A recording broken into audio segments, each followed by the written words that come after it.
नमः भगवते वासुदेवाय। नारायणं नमस्कृत्यं नरं चैव नरोत्तमं देवीं सरस्वतीं व्यासं ततो जयमुदीरये। नष्टप्रायेषु अभद्रेषु नित्यं भागवत सेवयां भगवते उत्तमश्लोके भक्तिर्भवति नैष्ठकी। कृष्णाय वासुदेवाय देवकीनन्दनाय च नन्दगोपकुमाराय श्रीगोविन्दाय नमो नमः। मूकं करोति वाचालं पङ्गुं लङ्घयते गिरिं यत्कृपां तमहं वन्दे श्रीगुरो दीनतारिणं। श्रीपरमानन्दमाधवं श्रीकृष्णचैतन्य ईश्वरं गुरुवे गौरचन्द्राय राधिकाय तदालये कृष्णाय कृष्णभक्ताय तद्भक्ताय नमो नमः। नमो विष्णुपादाय कृष्णपृष्ठाय भूतले श्रीमते भक्तिवेदान्त गोस्वामिने नामिने। नमस्ते सरस्वते देवे गौरवाणी प्रचारिणे निर्विशेष शून्यवादे पाश्चात्य देशतारिणे। जय श्री कृष्ण चैतन्य प्रभु नित्यानंद श्री अद्वैत गदाधर शिवासादि गौर भक्त वृंद। हरे कृष्णा कृष्णा कृष्णा हरे हरे, हरे राम राम राम हरे हरे। नमो पंकजनाभाय नमो पंकजमालिने नमो पंकजनेत्राय नमस्ते पंकजांग्रये। ग्रंथराज भागवत महापुराण की जय। श्रील प्रभुपाद गुरु महाराज की जय। अनंत कोटि वैष्णव वृंद की जय। हरे कृष्णा डियर डिवोटीज, प्रभु जी जस्ट थोड़ी देर में ही आते होंगे, थोड़ा सा वेट करिए। एक एक सोगाग्निधियानुभावयेत् पादादियद्भावसितं गदावृत जितं जितं स्थानमपोह्य धारयेत् परम परम शुद्ध्यति धीर्यता यथा। हरे कृष्ण। हरे कृष्ण प्रभु जी। एकेकशो अङ्गानि ध्यानुभाव्यते पदादेयावधसितं गदाभृता जितं जितं स्थानं पोहाधार्यत परं परं शुध्यति धीर्यथा यथा। हरे कृष्ण। और कोई?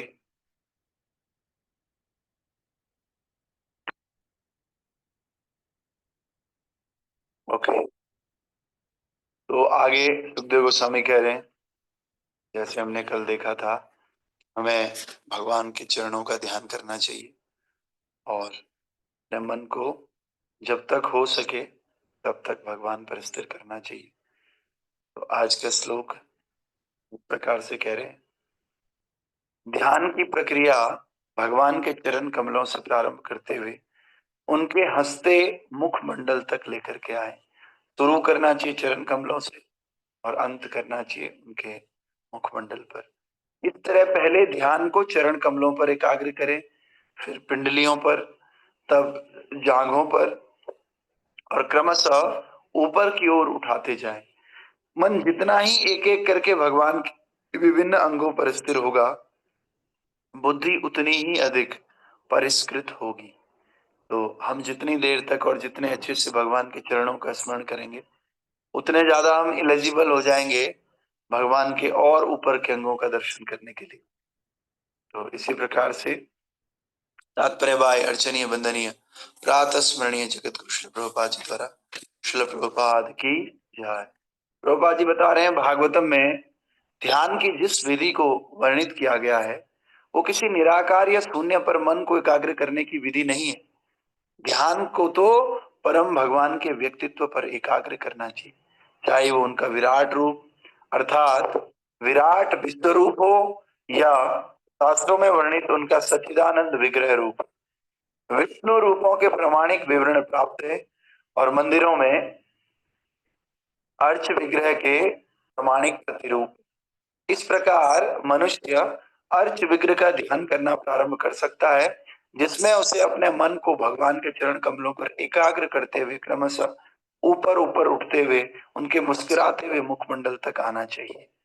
और भागवत विचारधारा के अनुसार भगवान का रास नृत्य भगवान का मुस्कुराता हुआ मुखमंडल है, क्योंकि इस श्लोक में संस्तुति की गई है कि मनुष्य भगवान के चरण कमलों का ध्यान करते हुए मुस्कुराते मुखमंडल तक ऊपर उठे। अतएव हमें चाहिए कि रास नृत्य में भगवान की लीलाएं समझने हेतु हमें अति शीघ्रता नहीं करनी चाहिए। श्रेय तो यही होगा कि हम भगवान के चरण कमलों पर पुष्प तथा तुलसी दल अर्पित करके अपने ध्यान को एकाग्र करने का अभ्यास करें। इस प्रकार हम धीरे धीरे अर्चन विधि से शुद्ध हो जाते हैं और हम भगवान को वस्त्र पहनाते हैं, उन्हें नहलाते हैं इत्यादि, जो सारे के सारे दिव्य कार्यकलाप होते हैं। ये हमें जीवन को शुद्ध बनाने में सहायक होते हैं। जब तक हम शुद्धि के स्तर पर पहुंच जाते हैं और यदि हम भगवान का मुस्कुराता हुआ मुखमंडल देखते हैं या भगवान की रासलीला का श्रवण करते हैं, तब तक हमें कार्यकलापों का रासास्वादन कर सकते हैं। इसीलिए श्रीमद् भागवतम में रासलीला को 10वें स्कंद में उद्धृत किया गया है। तो एक्चुअली प्रभुपाद जी दो तरह से इस बात को समझा रहे हैं। जब हम भगवान के दर्शन की बात कर रहे हैं तो भगवान का वांगमयी स्वरूप है ये भागवतम। भागवतम और भगवान में बेसिकली कोई डिफरेंस नहीं, ये भागवतम भगवान ही है, आप इस तरह से समझ लीजिए। और इसके अलग अलग स्कंद भगवान के अलग अलग अंग है। जैसे पहले स्कंद को भगवान के चरण कमल कहा गया है। तो एक तरफ आप ये समझिए कि आप अभी हमें अगर शुरू में दर्शन करना है तो भगवान के चरण कमलों का दर्शन करना है। चरण कमलों में भी क्या, लोग भगवान के चरणों में फूल डालते हैं और तुलसी का पत्ता अर्पित करते हैं। तो भगवान के सुंदर चरण कमल हो और उसमें एक पुष्प अर्पित हो और उसमें तुलसी का दल अर्पित हो। शुरुआत में हमें इस पे ध्यान करना चाहिए, चरण कमलों पे। धीरे धीरे धीरे हम ऊपर उठेंगे और उठ करके हमें भगवान की सेवा भी सीधे सीधे नहीं करनी चाहिए।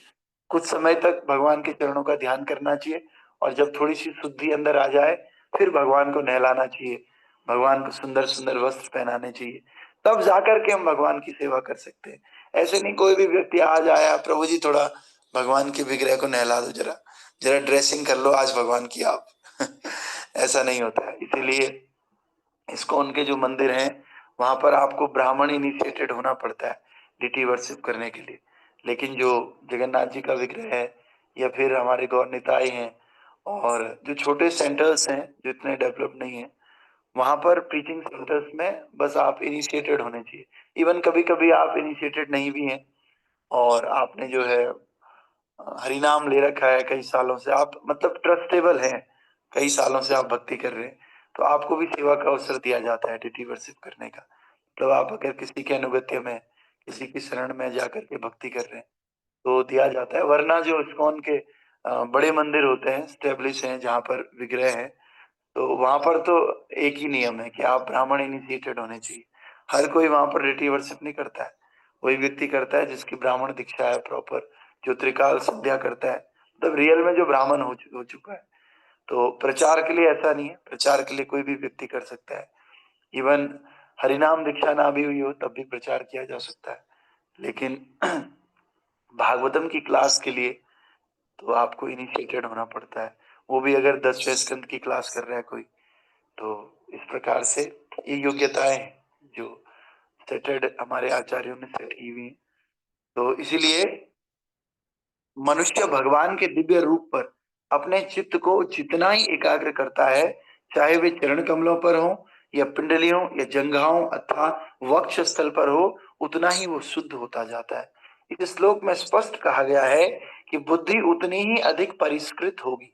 परिष्कृत का मतलब होता है प्योरिफाइड, शुद्ध, जिसका अर्थ यह है कि मनुष्य इंद्रिय तृप्ति से उतना ही विरक्त होता जाता है।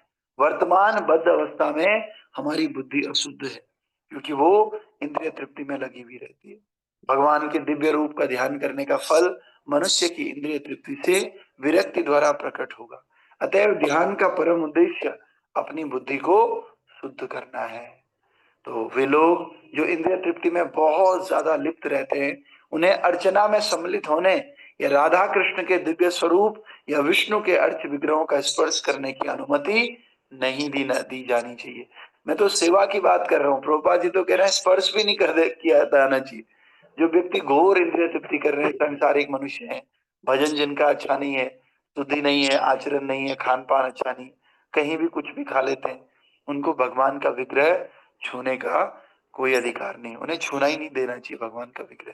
तो एक्चुअली इन बातों से होता क्या है कि भगवान, भक्ति की जो सेवा का भाव होता है ना, भगवान विग्रह के अंदर प्रवेश करते हैं। कैसे? जब हम, हमारे अंदर सेवा की भावना होती, जितना ज्यादा हम सेवा की भावना से परिपूर्ण होते हैं, भगवान हमारे विग्रह के अंदर आते हैं। लेकिन अगर हमारे सेवा करने की इच्छा धीरे धीरे खत्म हो रही है, तो भगवान विग्रह में आ सकते हैं, तो विग्रह से जा भी सकते हैं। तो इसीलिए आपने देखा होगा, आप किसी नॉर्मल मंदिरों में जाते हैं, कोई खास फीलिंग नहीं आती है वहां मंदिरों में, ऐसे लगता है आए मत्था टेका चले गए। लेकिन जब आप इस्कॉन के मंदिरों में जाते हो, जहाँ पर भगवान की सेवा की भावना है, जहाँ पर भगवान को सेवा किया जा रहा है, आठों पहर भोग लगाया जा रहा है, भगवान को नहलाया धुलाया जा रहा है, आरतियां हो रही हैं, भक्त लोग कीर्तन कर रहे हैं, भगवान को फ्लावर ऑफर कर रहे हैं, तो एक भावना है सेवा की। जहाँ पर सेवा की भावना होती है, ठाकुर जी उस विग्रह में आ जाते हैं और उस विग्रह में विराजमान हो जाता। लेकिन आप मंदिरों में आपने देखा होगा, तो कांच के शीशे में ठाकुर जी को बंद कर देते हैं और सुबह थोड़ा सा चना चना भोग लगाते हैं, सफेद वाला चना, शाम को भी थोड़ा चना, थोड़ा पानी दे देते हैं, बस। आरती के समय सब लोग इकट्ठे हो जाते हैं। और कभी जन्माष्टमी होगी या महीने में कोई त्योहार आ गया, तो उस दिन कपड़े चेंज कर देते हैं बस। न नहलाना, न धोना, न नित्य उनका भोग लगाना। वो कहते हैं नहीं नहीं, भोग तो नहीं लगा, चने लगाए, और वो चने प्रसादी सबको दे देते हैं। मैंने बहुत मंदिरों में देखा है। या मिश्री लगा देते हैं थोड़ा सा। तो इस प्रकार से जब जिस प्रकार की भावना रहेगी, भगवान उसी प्रकार से वहां पर विराजित रहते हैं। इसीलिए हम सबको अपने घरों में भी अगर विग्रह है, सेवा का स्तर इतना ऊंचा होना चाहिए कि भगवान का साक्षात्कार हो कि नहीं, भगवान यहाँ पर रह रहे हैं। लेकिन हम लोग ऐसा करते ही नहीं है। तो इवन कई बार हम फोटो लेमिनेशंस को भी देखते हैं, तो फोटो का भी उसी हिसाब से सेवा करना चाहिए, क्योंकि फोटो प्रैक्टिस करने के लिए, जब फोटो पे प्रैक्टिस होगी तो कभी डिटी जाएंगे तो फिर आप हिसाब से कर पाओगे। तो इसीलिए कुछ नियम होने चाहिए कि सुबह उठ करके, जैसे अभी भागवतम क्लास हो रही है, तो मैं इतनी लेट क्यों हो जाता हूँ, कुछ नियम है वो करने ही करने। कभी उन नियमों में अड़चने आ जाती हैं, 5-7 मिनट 10 मिनट लेट हो जाती है, पर क्योंकि साक्षात ठाकुर जी हैं। जैसे अभी भागवत कर रहे हैं, ठाकुर जी को पानी नहीं दिया ले, अरे किस बात, किसकी भागवतम कर रहे हो तुम, ठाकुर जी तो प्यासे हैं। ठाकुर जी को उठाया नहीं, श्रृंगार नहीं किया, जैसे खुद तो नहा धो लिए, और ठाकुर जी ऐसे कैसे ही है। तो इसीलिए हम सबको भगवान को भगवान मानना चाहिए। और जब हम मानते हैं ना वास्तव में, तो यकीन मानिए भगवान विग्रह के अंदर आते हैं और आकर के हमारी सेवा स्वीकार करते हैं। तो जैसे वो सोलर प्लेट होती है ना हमारी छतों में, तो सूर्य को लेने का या सूर्य की ताकत को लेने का एक ही तरीका है, आप सोलर प्लेट को रख दो, उसमें आएंगे। लेकिन आप सोलर प्लेट हटा करके नॉर्मल एक चद्दर रख दो ऊपर, और उस चद्दर में सूर्य की प्लेट लेना चाहो, नहीं होगा। और उसे फिर टीवी में लगा दो, पंखे में लगा लो, लाइट में लगा दो, आप बोलो नहीं मैंने तो रखा था चद्दर ऊपर, चद्दर से तार को भी जोड़ दिया, नहीं हो रहा ना। ऐसा नहीं है। वास्तव में किसी विशेष प्रकार की वस्तु से भगवान आते हैं, तो वो विशेष प्रकार की वस्तु भगवान का विग्रह है। भगवान उस विग्रह में आते हैं, लेकिन आते कब हैं? जब आप प्रॉपर तरीके से उसको अच्छे डायरेक्शन में रखोगे, वायर से कनेक्ट करोगे, तब जाकर के आते हैं भगवान। ऐसी विग्रह जो है, भगवान को बुलाने का एकमात्र तरीका है कलयुग में। तो इसलिए भगवान विग्रह के रूप में आते हैं, और तभी आते हैं जब हम उनकी सेवा करते हैं। सेवा नहीं करते हैं तो भगवान काहे को आएंगे भैया? भगवान बोलेंगे ठीक है, तुझे सेवा नहीं करनी है, मैं जा रहा हूँ, बाय बाय।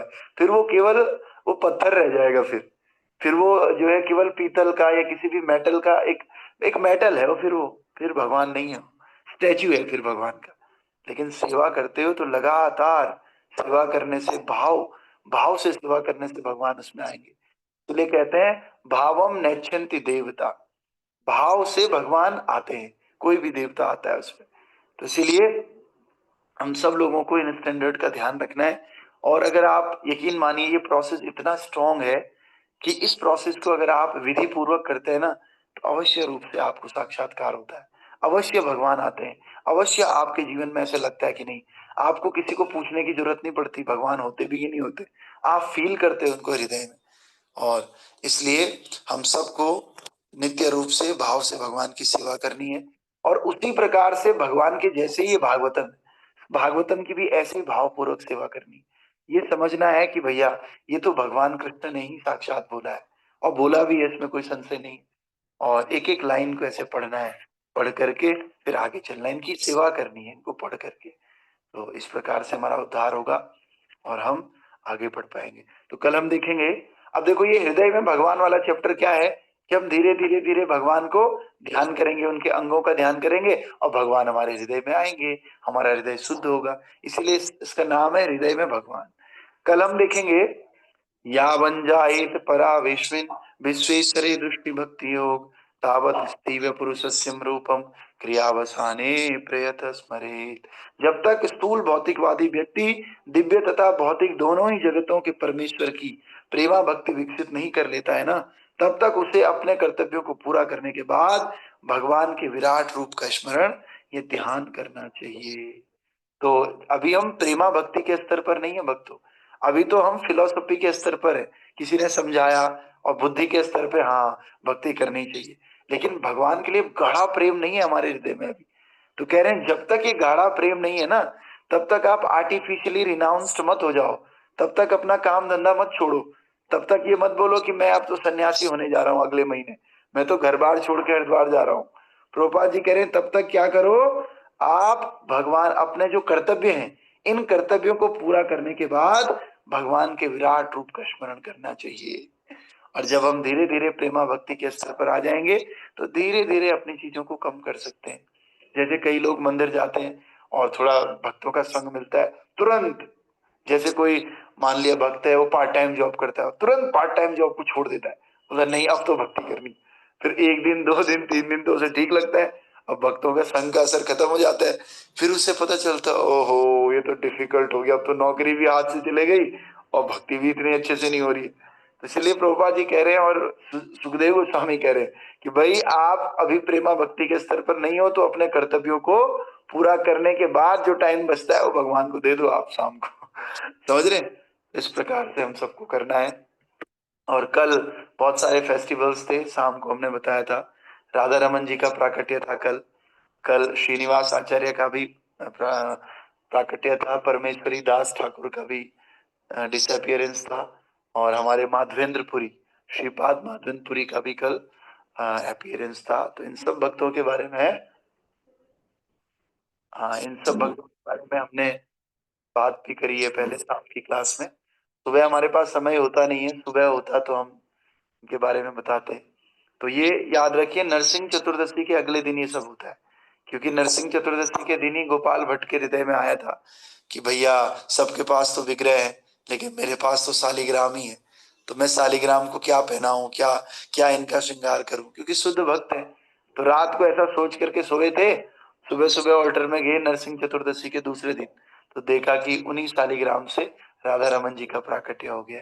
तो ये राधा रमन जी है, वृंदावन के ठाकुर है, और वृंदावन के तीनों विग्रहों से मिलकर के ये बने हुए श्री गोविंद गोपीनाथ मदन मोहन, गोविंद देव जी, मदन मोहन जी और गोपीनाथ जी, ये तीनों मुख्य विग्रह हैं वृंदावन के। तो इन तीनों विग्रहों का मिलित स्वरूप है श्री राधा रमन, अपने आप प्रकट हुआ है विग्रह। और अभी भी मैंने कल भी बताया था वृंदावन के ये तीनों विग्रह अभी जयपुर राजस्थान में है, क्योंकि औरंगजेब ने या मुस्लिमों ने अटैक कर दिया था, तो सारे विग्रहों को बचा करके लेकर जाया गया। लेकिन राधा रमन वहीं पर ही है अभी भी, क्योंकि इन लोगों ने वहां पर एक गुफा बना दी थी, गुफा के अंदर राधा रमन को रख दिया, और जब थोड़ी स्थिति सामान्य हो गई राधा रमन को बाहर निकाल करके फिर से पूजा अर्चना शुरू हो गई। तो ये राधा रमन बहुत ही अभी भी वहां पर रसोई बनती है कैसे, ये लकड़ी से और बर्तनों से, बाहर की कोई भी वस्तु का भोग नहीं लगता है वहां पर। दूध दूध भी अगर लाना है तो कच्चा लाते हैं, ऐसे उबला हुआ दूध नहीं लेकर जा सकते वहां पर। तो दूध ले जा करके सेवा होती है। और आप लोग रील्स भी देखते होंगे आजकल बहुत फेमस पुंडरीक दास गोस्वामी, जो महाराज जी ये भी भगवान के शुद्ध भक्त हैं, और वो कितना और ज्यादा राधा रमन जी की ग्लोरीज को पूरी दुनिया में फैला रहे हैं। उनकी वाइफ भी हैं श्रीमती रेणुका देवी दासी, ये दोनों मिलकर के खूब प्रभुपाद जी को भी ग्लोरीफाई करते हैं, कौन को ग्लोरीफाई करते हैं, और ये लोग मिल करके राधा रमन जी को कितना पूरे विश्व में फैला रहे हैं। तो ऐसे राधा रमन जी का प्राकट्य कल था। ऐसे ही श्रीनिवास आचार्य हमारे ठाकुर जी हैं, माधवेंद्रपुरी जिनकी वजह से ये पूरी चंदन यात्रा आजकल चल रही है। माधवेंद्रपुरी का भी कल था। तो इस प्रकार से इन सब पे एक्चुअली बात होनी चाहिए, लेकिन हम सब लोग थोड़ा टाइम से बंधे हुए हैं। सुबह-सुबह, शाम को सब लोग आते नहीं। अब तो सुबह भी सारे लोग नहीं आ पा रहे हैं। पता नहीं क्या हो गया है लोगों की भक्ति में जो है आजकल कहीं से सीमेंट का वो एक ब्लॉकेज होता है ना, कि वो खोल नहीं पाते हम लोगों को। पक्का पक्का वाला प्लास्टर हो जाता है, वो डॉक्टर के पास जाकर के खुलता है। तो ऐसा प्लास्टर लग गया आजकल लोगों की भक्ति में, लोग आ नहीं पा रहे हैं सुबह-सुबह। तो सबसे रिक्वेस्ट है कि जो भी आपके जानने वाले हैं, जो लोग पहले आते थे, अभी मुझे ध्यान भी नहीं रहता है कौन आ रहे, कौन नहीं आ रहे। आप लोग उनको अवश्य रूप से बुलाओ। और भगवान और प्रभुपाद जी की यही इच्छा रहती है कि आपको निमित्त बनाते हैं भगवान, कि भाई दूसरों को बताओ और लाओ मेरे पास। इससे आपका शुद्धिकरण होता है, ठीक है? क्योंकि भगवान की प्रेमा भक्ति तो है नहीं हम लोगों के अंदर। तो प्रेमा भक्ति नहीं है, एक काम तो हो सकता है कि भैया तू क्लास में आता था यार, आजकल क्यों नहीं आ रहा है? आजा यार, ज्वाइन करके। ऐसे हमारे अंदर क्यूरियोसिटी होनी चाहिए यार, कि इसने ज्वाइन किया कि नहीं, इसने किया कि नहीं। अच्छा नहीं किया, चल भाई फोन कर लो। फोन किया, भाई ज्वाइन कर ले यार, तू बहुत दिन से नहीं कर रहा है। तो ऐसे बहुत सारे भक्त हैं हमारे जीवन में, मैं देखता हूँ वो कहीं पर भी वो करते हैं, प्रभु जी करो, प्रभु जी 2 माला तो करो। तो इससे क्या होता है, और भक्तों का भला हो ना हो मुझे नहीं पता, लेकिन उस भक्त का भला होते हुए मैं देख रहा हूँ, जो दूसरों को इंसिस्ट कर रहा है, करो करो करो, लगातार बुला रहे हैं क्लास में। तो आप सबको भी ऐसा ही करना है। कलयुग में सबसे अच्छा तरीका है, प्रभुपाद जी ने बताया, बस प्रीचिंग इज द एसेंस। आप बस प्रीचिंग करो, शुद्ध होने का सबसे अच्छा तरीका यही है, प्रीच करो बस। तो आइए मंगला आरती करेंगे और आगे प्रोग्राम को बढ़ाएंगे।